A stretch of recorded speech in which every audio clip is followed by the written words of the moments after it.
Hello, everybody. Welcome to the weekly bump. Thank you guys so much for being here. As always, we have 3 piles today. Piles 1 as symbolized with the emerald stone, pile 2 with selenite, and pile number 3 with amethyst. So those of you who don't know how this works, just take a moment and allow yourself to feel called or drawn toward one pile or the other. Now, I know that a lot of people don't feel like intuitively connected to these piles, and that's totally okay. I always say just, pick one at random because it's very possible that that will be the pile for you. I always say there's an element of destiny involved with this. So if you feel like you want to pause the reading, of course, you are welcome to do so. But the timestamps for each of the piles will be in the description box and the comment thread down below so that when you're ready, you can easily skip toward or skip to the right pile. Okay? All right, guys. See you in just a sec. Alrighty, pile number 1, you guys selected the emerald stones. Let's go ahead and take a look here. I love the emerald, of course. It's deeply connected with the root chakra. Beautiful, healing, love kind of energy. And I think that's going to be meaningful for you. I'm not sure what the cards have to say, but I think this week you'll understand as we make our way to the new moon or the solar eclipse here on the 14th. Okay, we've got the Knight of Fire, the 3 of Air, Page of Fire, and the 10 of Water. Actually, you know what? There's a glare on that. Let me turn this light off. Maybe that might help a little bit. So, Knight of Fire, 3 of Air. There's something sudden that's going to happen. Now, it doesn't necessarily mean bad, okay? It's just there might be a sudden turn of events for you or for someone else in your life. It might not be for you. But it's going to truly require your attention, and you're not going to be able to move on from it until you have given it your attention. The thing with the Knight of Fire is that there is, a sense of like, this is who I am, and like, take it or leave it. This is a very Sagittarian type of quality. Very sure of yourself, very sure of what you think and what you believe and what you know is right for you, and can sometimes be a little blunt. And because of that, it's very possible that someone else might get their feelings hurt a little bit. But I also don't see it being a bad thing, because I feel that there's going to be like a shaking back to reality, a shaking back to an equilibrium. There may have been someone in your life, or maybe it's you, that has been operating a little bit too much in a fantasy or with too much speculation. Maybe a little bit of overthinking and jumping to conclusions. And yet this is going to be a week where you'll be grounded for sure. Maybe it's just your mind, right? You just kind of snap out of it, whatever that means. You snap out of it, someone else snaps out of it, and you just come into like, oh, okay, I was wrong about this, or okay, this is a totally new perspective, but in that humbling moment, right? In that moment where you are forced to ground, comes a new birth. And I love this Page of Fire because it's, it doesn't feel badly about the humbling moment. It just feels like, okay, all right, great. Change of mind. Fine, I'll move forward. It doesn't dwell or feel sorrow or feel grief. It just takes it as a learning experience and it moves on. And because of this really positive attitude, and I do think it's, your attitude, because you have such a sense of excitement and optimism about where things could go from here. This 10 of Cups, 10 of Water is that indication that, things will come full circle and needs will be met. And that you'll have success in the thing, whatever the thing is for you, that you will be successful. I think this Three of Swords is a little bit of a necessary recalibration to offer a moment of forgiveness, to really check yourself, right? Am I truly operating from my heart space, or am I operating from a state of expectation from others? Am I being truly compassionate toward other people? And can I, like, if I am operating in expectation, if I am jumping to conclusions, if I am doing, any of these things, can I regroup? And I think, of course, the answer is yes, because you're kind of going from a Knight energy down to a Page. So there's that, like, okay, I'm going to check myself. And again, it might not be you. It might be someone else in your life, your significant other, a friend, whatever, who goes through that as well. And you might just be kind of an innocent bystander watching someone else go through this. That can be a hard thing to watch someone that you love go through, because you can't really get involved. It's just like they just have to go through it. And if it's you, you just have to go through it. There's no one else that can do it for you. Perspectives are going to be shifting a lot with the eclipse on the 14th. We've got Chiron going direct. We have Venus coming in Sagittarius as well on the 15th, which is, next week. We'll get to all that next week. But, like, we're feeling that transition. Plus, let's not forget Saturn enters into Aquarius on the 17th. So we're getting to that point where things are starting to shake. We're starting to feel the Aquarian nature really coming in. And we have to expect that will shake us up a little bit in our own personal lives as well as the collective. Okay. Hostilities. Okay, that's an interesting card to get. Maybe there will be some hostilities that come out. Maybe there will be people, Three of Air. Let's move it up here. Three of Air, Three of Swords. I don't know, just hanging on to stuff. And maybe that's why the humbling thing is so necessary, because it's like, you got to let it go. People may be hostile towards you. You might feel a little bit of hostility toward others.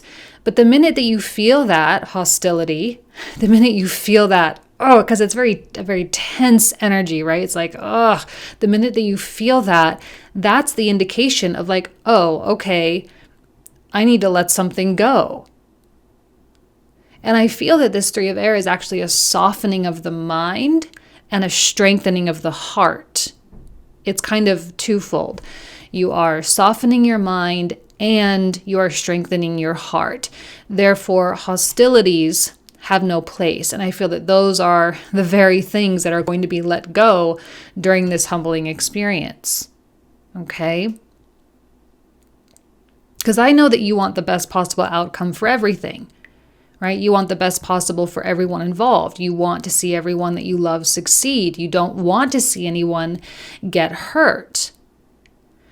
You don't want to have hostilities towards others, and you definitely don't want others to have them towards you or toward one another.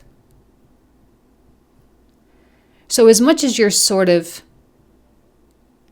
sitting back and letting it happen, you're also still very much in the moment, as we see with the Knight of Fire. You're still very present.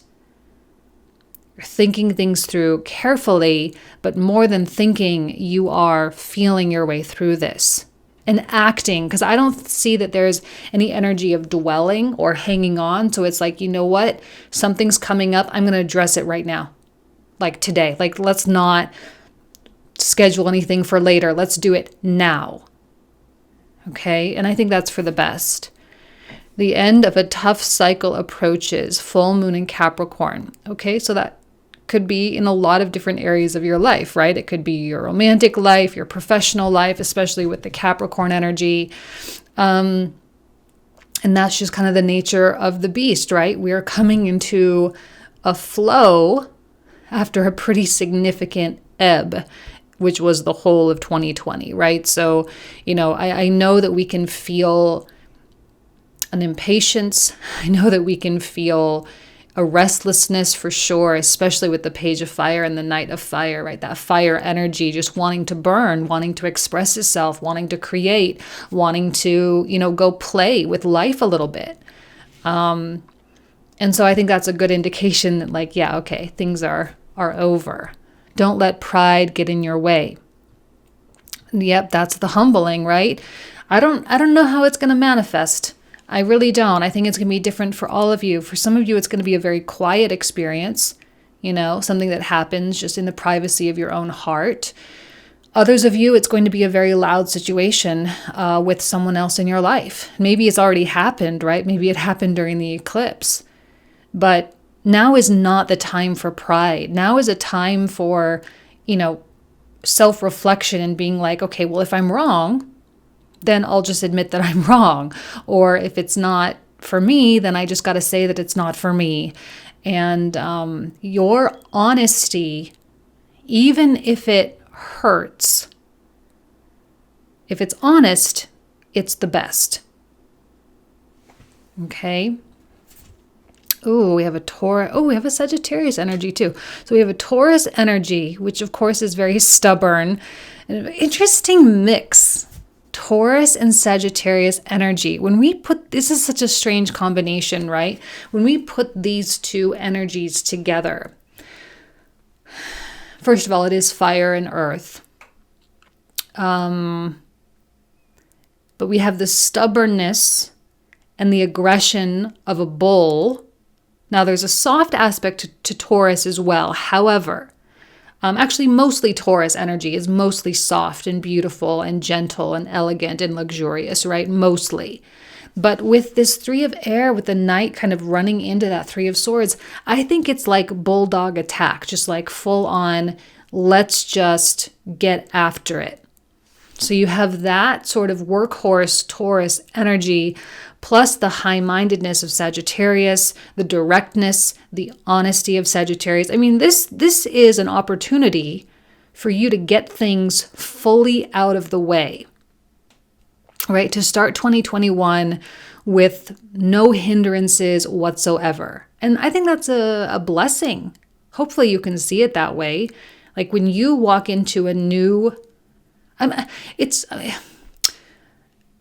would still be saying this even if, the astrological events, that are happening this month, if they happened in like July, I would still be saying we're walking into a clean new slate, okay? It's just so poetic that it happens to be happening Jupiter-Saturn conjunction at the very, very end of 2020, and that all the big major events started with Saturn-Pluto conjunction in Capricorn in January. So it really was like perfect calendar year, okay?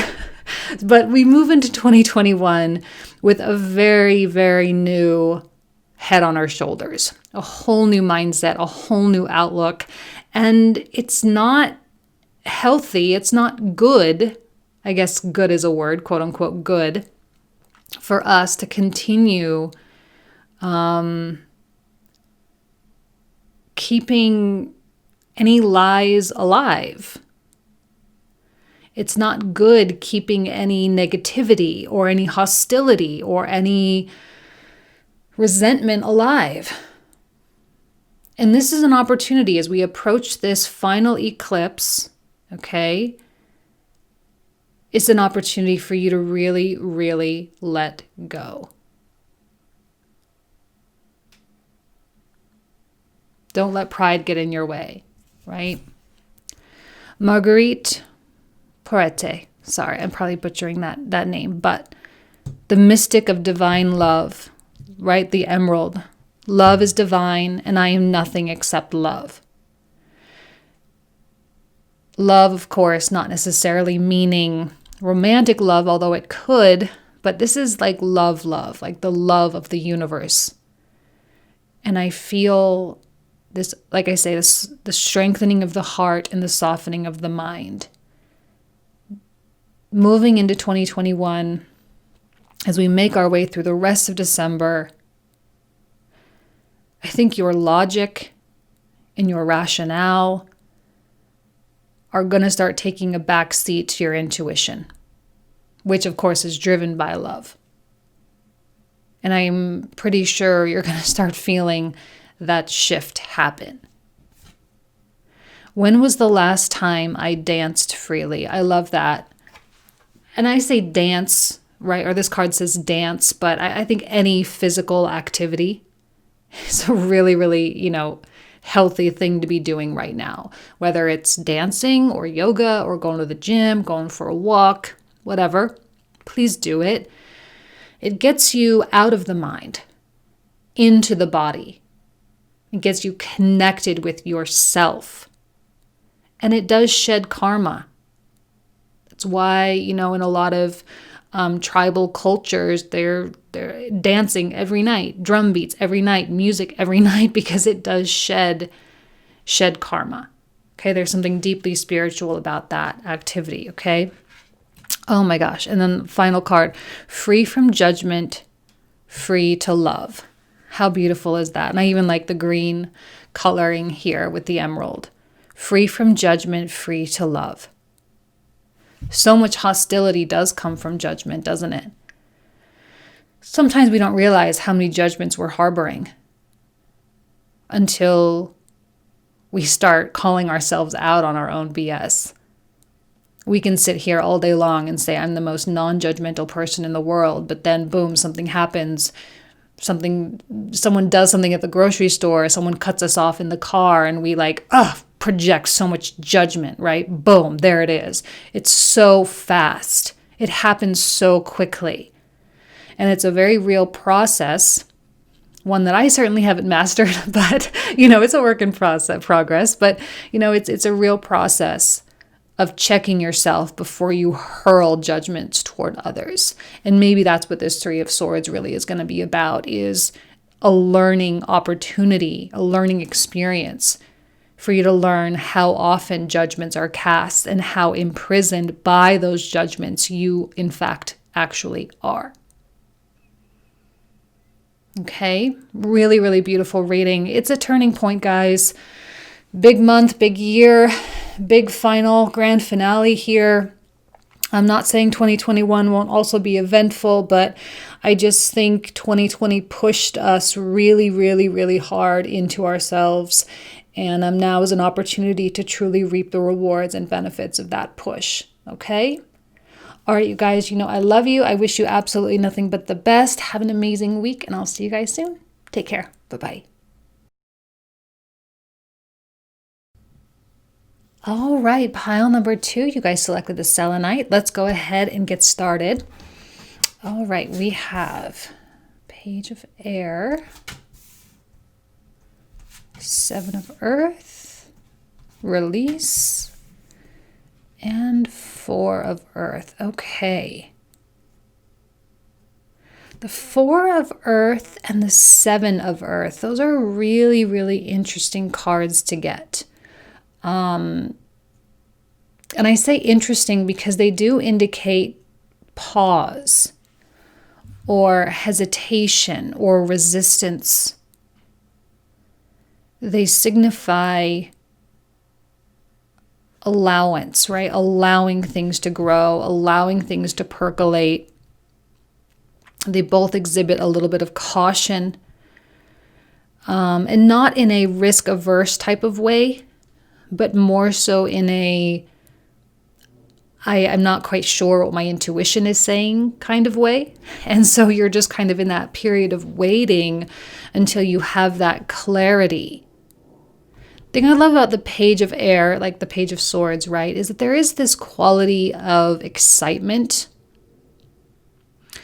Like even in here, it says delays or changes to plans. Yeah, there's definitely like some kind of holdup. And maybe there's some kind of truth that you need to express, and yet somehow the opportunity is not arising. Maybe there's some action that you need to take, but the opportunity is not arising. And so you're just like, okay, well, when is this going to happen?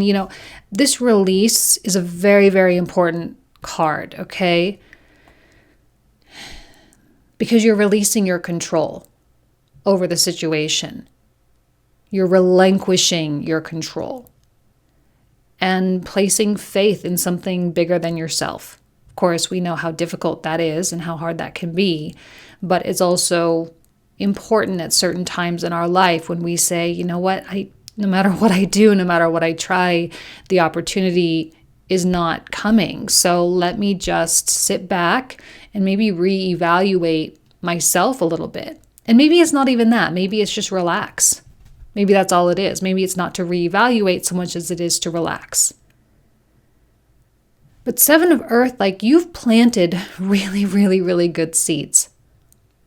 I don't know that any more effort at this point, at this juncture, is going to enhance or force something to grow. Like, you don't need to put more seeds in, I guess is what I'm saying.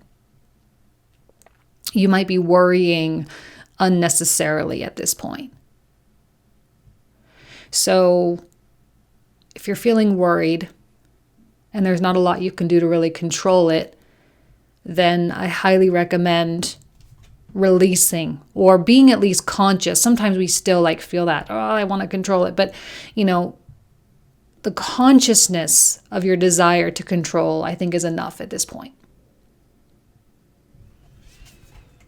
Oh, well, there we go. Rest and rejuvenation, of course. Rest and rejuvenation.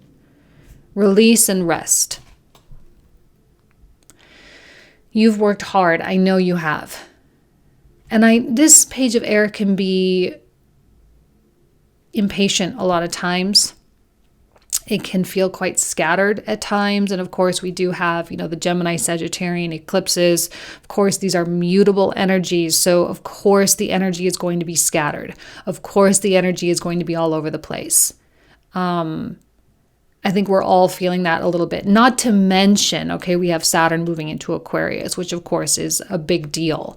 Moving into a Uranian space. And yet, we can honor that energy and rest and rejuvenate. If any of you are Leos out there, the message for Leo for December was like, take a nap.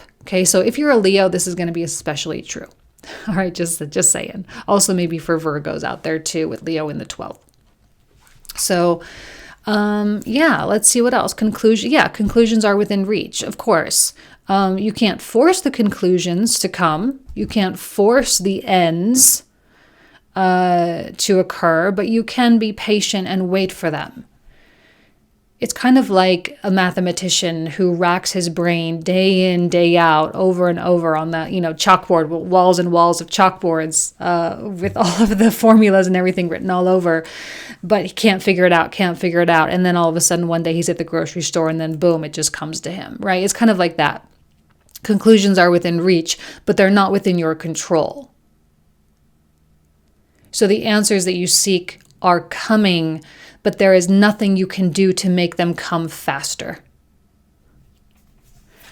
It's time for healing. So I love the purple, actually. The color is purple here that's coming out because, of course, that does indicate our higher chakras, plus also the selenite does as well, our deep intuitive spaces. Of course, this is a stone that's connected with moonlight and, healing and nurturing and all of that. So yeah, you are in a period of healing. Aren't we always in a period of healing? Sometimes I get sick of even saying that, but it's such a, such a important thing in our life. Like, we're in a constant state of healing, a constant state of becoming who we're meant to become and releasing who we are not. But because you're in this state of healing, because you've planted so many seeds, time to exhibit caution and relaxation is good. Oh, and there we have Saturn. So we were talking about Saturn already. There we go. We have Uranus too. Well, that says it all. So Saturn moving into a Uranian sphere. Now, of course, Saturn is also a ruler of Aquarius, so I don't want to forget that either. But Saturn and Uranus together, one representing limits and boundaries, the other representing the complete, destruction of those things.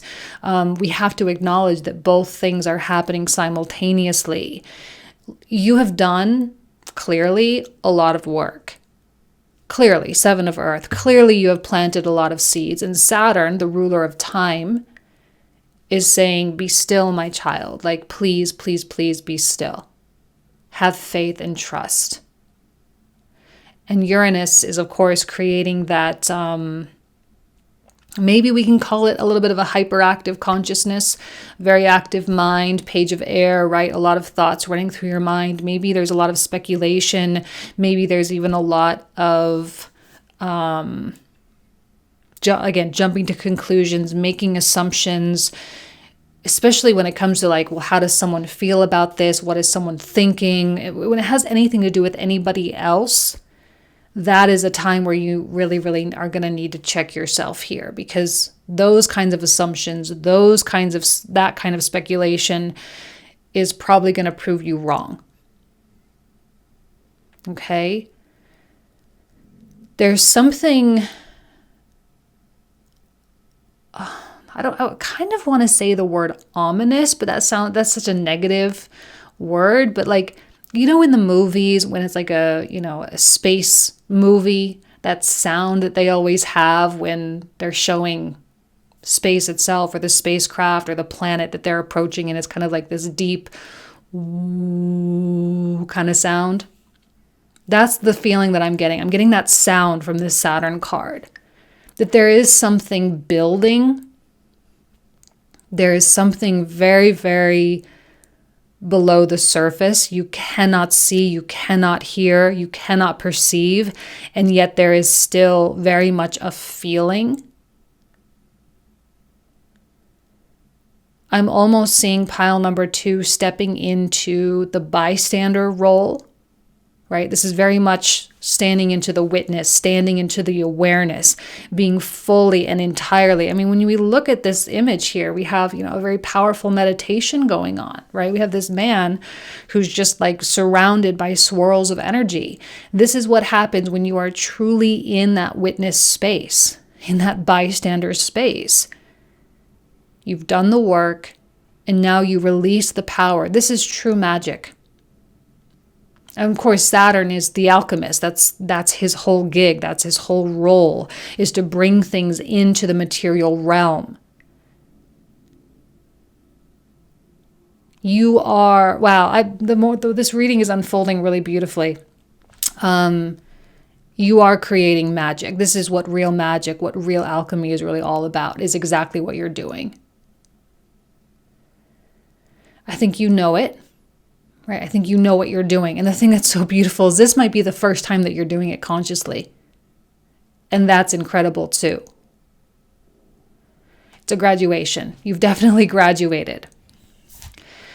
Joan of Arc, the warrior of light. Oh my God, I love this so much. Actually, let's put her over here. I have a steel-like faith in myself. The angels armor me with conviction. You're unbendable, unbreakable. Sometimes we don't realize how resilient we are. We don't realize how strong we are. 2020 has given us an indication of that, but I don't think we've still seen like the full Monty from ourselves yet. And you guys are stepping into a space ominously, right? Remember that sound in the movie? I can't make it with my mouth, but you guys know like that woo sound that they play in the movies, but a lot lower than that. That there's movement. And there's something building up inside of you. I feel that there are, I don't know, can I call it a new mission? A new mission, not to be all super dramatic about it, but I think there are new missions on the docket. And I think you feel it. I think you know it's coming. I think you know that changes are coming. I think you know that life is about to take a really, really, really cool change of direction. I think you know you're getting healthier. I think you know you're becoming more whole. I love the Saturn-Uranus kind of together, because this is when we have the boundaries or the limits and the limitlessness. This truly is a duality merging. And I love that with the man in the center here with his just like, I'm going to take all my Uranian energy. I'm going to take all my Saturnian energy, and I am just going to just pump it up. I think the next 2 years, I don't know, this reading earmarks something for me. The next 2 years for pile number 2 is going to be pretty epic. Pretty epic. You are going to start seeing what you are really capable of. Spiritually first and foremost, but materialistically as well. Okay? I love it. How can I be more kind to myself and offer more grace in this very moment? Rest and rejuvenate, that's one way. Okay? Understand what's going on, that's another way. All of you should have a level of consciousness about what's going on. I'm sure all of you do. There is a level of awareness that supersedes any level of awareness that you have ever had before in your life. This is the epitome of the Great Awakening, and I know that a lot of people have talked about it. They've been using that word over and over, or those words, that phrase, over and over and over. But sometimes it's hard to really know what that means. But I think you know in your heart of hearts exactly what that means. And then last but not least, we have receiving. Oh my gosh, I love it. There is a deeply feminine energy coming through. Even though we have really masculine kind of planets here, I think it all comes back to this center card. And then even like 9 plus 1, right, is 10. And then 1 plus 0 is 1. So this 19, it comes back to you, 1. The 1, which is you, and you, which is source.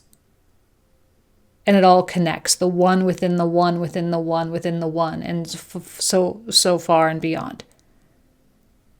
So you are receiving the conclusions. You are receiving the benefits of your caution. You are receiving the benefits of your curiosity. You are receiving the benefits of your patience and your belief in something huge. So good on you, pile number 2. Right? Good on you, because this is what spirituality is really all about. Okay? All right, you guys, I'm going to leave you with that. That was a really, really beautiful reading. I'm super, super thrilled for you. So I'm going to leave you there. All right? Thank you so much. I hope you have a great week. Talk to you soon. Take care.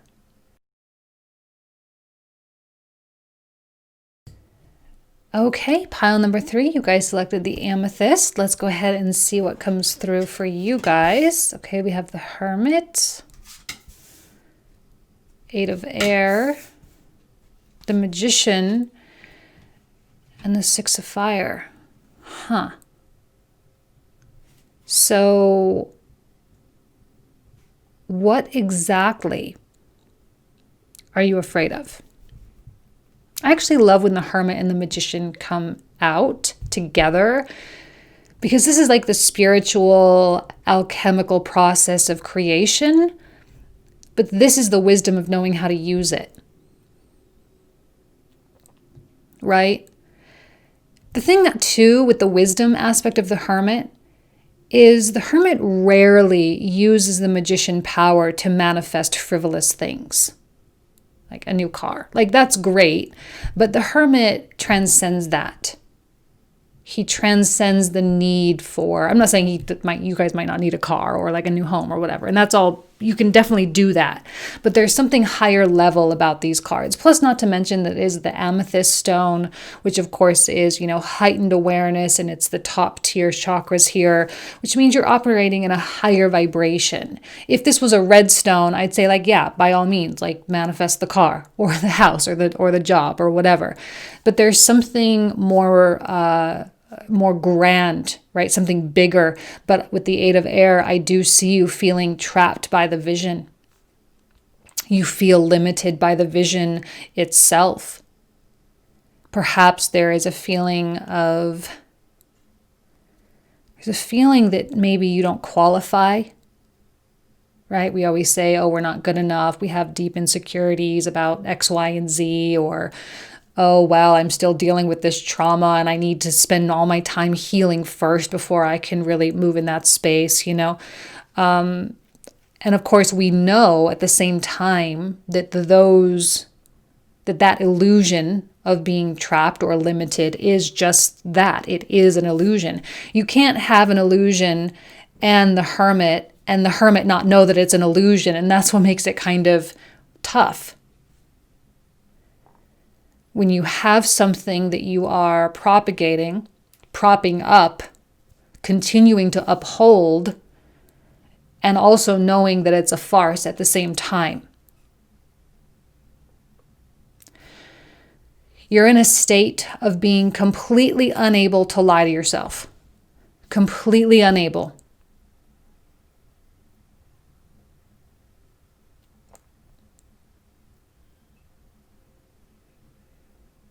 And I know that you can't lie to yourself, right? No one here is in denial in any way, shape, or form. And yet still somehow that feeling of limitation as brought forth by the Eight of Air is still present. It's so easy to say, well, you can just act in spite of it then, right? But if you act in spite of something, either one of two things happens. One, you'll totally free yourself and it'll all be great. Or two, you won't be entirely happy.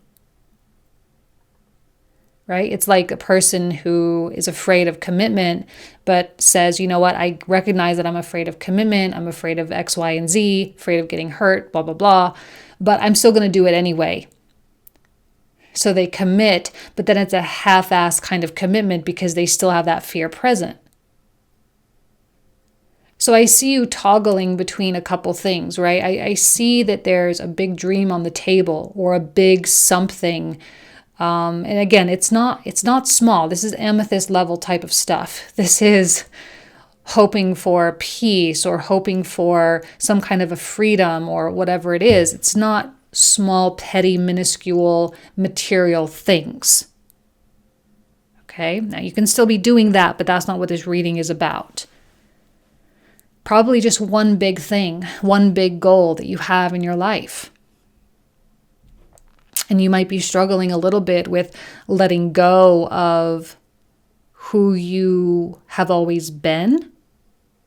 That can be a little bit confusing sometimes because you're moving into a space of like, well, then if I do this, then I have no idea who I even am. And it's a real crapshoot, right?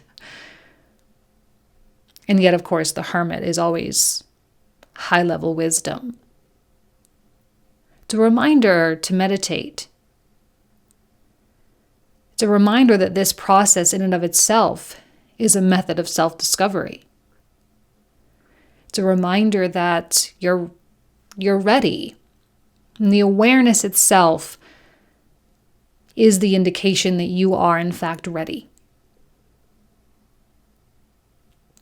And the magician here, like, don't forget that life is magical, right? It says right here, life is magical. I know you guys can't read that, but it says it on the card. Life is magical. This is what it says on the card. You are ready. You have the resources or the ability to manifest them. Life is magical. That's what it says.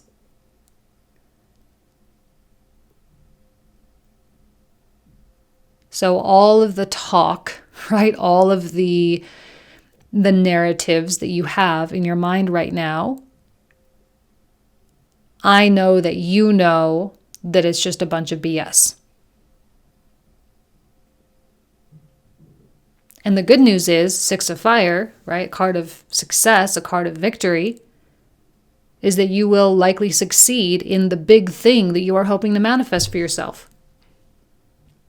You will likely succeed in the dream or in the mission or the vision in some way. That's kind of the rub, is that that's the inevitability. The success is the inevitability. And yet getting through this Eight of Air can be tough because it's kind of like being trapped in one of those halls of mirrors. Like you just kind of go from one corner to the next corner thinking that there's an exit somewhere and there's like no exit and you just keep going round and round and round and round. So what I'm seeing ultimately is that you actually reach the exit point from your horrific hall of mirrors here, which is the Eight of Air. Okay? Because I see something swiveling around in your mind over and over and over, left, right, up and down in all sorts of directions. Logic is not doing you any favors right now. Logic is what's keeping you in a circular pattern. Okay? Oh my God. Oh my gosh, stop it. The Magician and the Mirror. I didn't even look at these cards before we pulled them out. So there you go. I mean, it just seems to be like that's the Magician and the Mirror. Now, the one thing, I'm just going to switch and I love how he has like the fire and water kind of on each hand here, indicating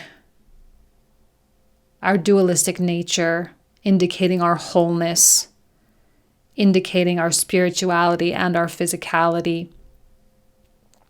But I'm going to switch gears here from not like the House of Mirrors here, but the mirror here I feel is a portal. Maybe that's like the one mirror that is the exit point here with the Six of Fire, the one mirror that is magical. And I even like that we have a hermit who's often depicted as an old man with a white beard. And here we have kind of an old man with a white beard. So there's high level ancient wisdom coursing through your very soul in this moment, as long as you are awake enough to listen to it.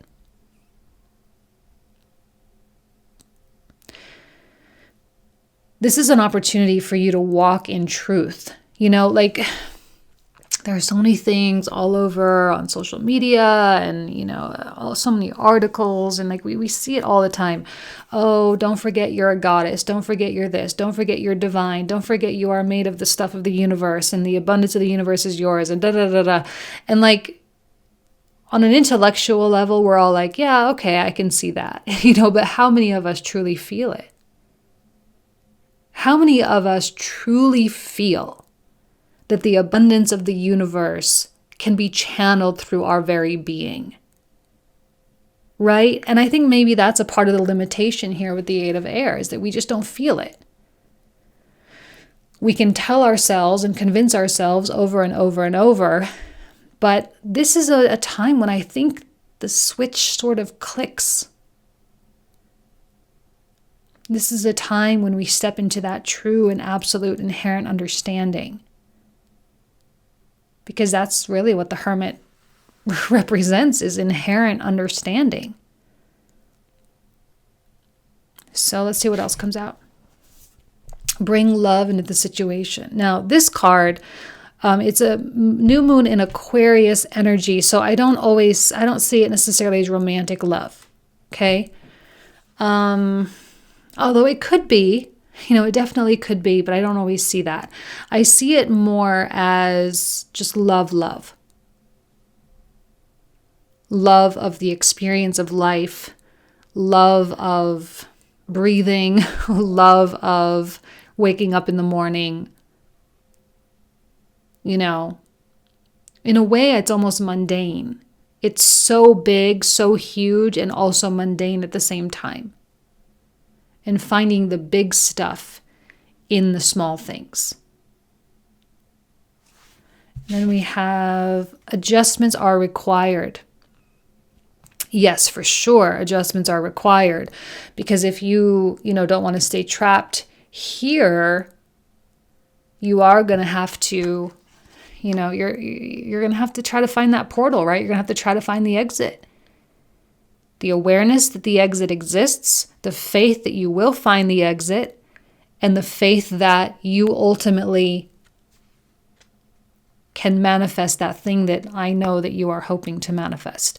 And of course, we have this number here in the center, the 5 and 3, which adds up to 8, which of course is a number of absolute abundance. Plus, it's also the infinite, right? The infinite access to all that the universe contains as a universe yourself. These are mental adjustments, spiritual adjustments. Okay? Gemini, oh, I love that, given the fact that we just had the eclipse in Gemini in Western astrology. It's also mutable, It's also flexible. The twins, even this has the fire and water here on the kind of the crowns of their heads here, fire and water. There's a mixture of things happening. Okay, you are becoming whole. That was the point of 2020. Right? We saw a lot of stuff in the collective happening, but on an individual scale, we had to get very, very real with ourselves about stuff. And the more real we get with ourselves, the more truth we speak, the more honest we can be with others, the more whole we become. Oh, and the moon. Okay, so both of these are like, a mutable energy, mercurial, but the moon is also, highly fluctuating. It's always, moving around so fast. It's activating planets. It's getting aspected all the time. Several times a day, new aspects occur. And, I do feel massive fluctuation in your life.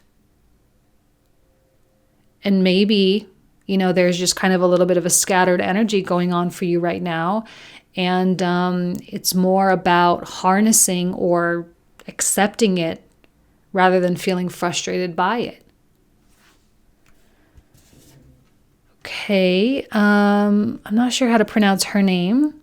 Mashig Labdron. Sorry, no idea. I've totally butchered that, I'm sure. The diamond-hearted Dakini. I see the light in my own darkness.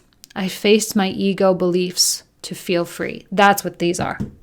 8 of air, because the ego is always in that state of self-preservation, right? It's always trying to keep itself safe. It wants things to be realistic. It wants things to be, easily doable. It wants it to be like, oh, okay, well, if I just work hard, then I can do it. It wants it to be on that lower level. But the magician understands that the majority of the work is done in the metaphysical realm anyway. The magician knows how to call things to him. The magician plus the hermit, it knows what and when and how to call things to him. Okay? I do feel a switch to truly believing the big vision for yourself. Truly, truly believing that it's possible for you. And that is your freedom. Okay. What is the most limiting belief keeping me from what I want right now? The limiting belief. What is it? What is the most limiting belief? What does the back of this card say? What story are you telling yourself? When you think about your dreams, what is the first limiting thought that comes to your mind? If you are not living the life you desire, it's because a part of you doesn't believe it's possible. Right? There's a part of you that doesn't believe it's possible. So, what are you going to do about it? Right? Every journey starts with a single step. I see you developing stronger conviction for your beliefs. I see in your high level beliefs, in your belief that yes, it's attainable, that yes, you can do it, that yes, you can have that life, that yes, you can move in that direction, you can take that risk. And it becomes almost an inevitability through 2021. Every journey starts with a single step. Don't forget. Okay? All right, you guys, this was a really big reading, really beautiful. I really wish you guys absolutely nothing but the best. I hope you have an amazing week, and I'll talk to you guys soon. Take care. Bye-bye.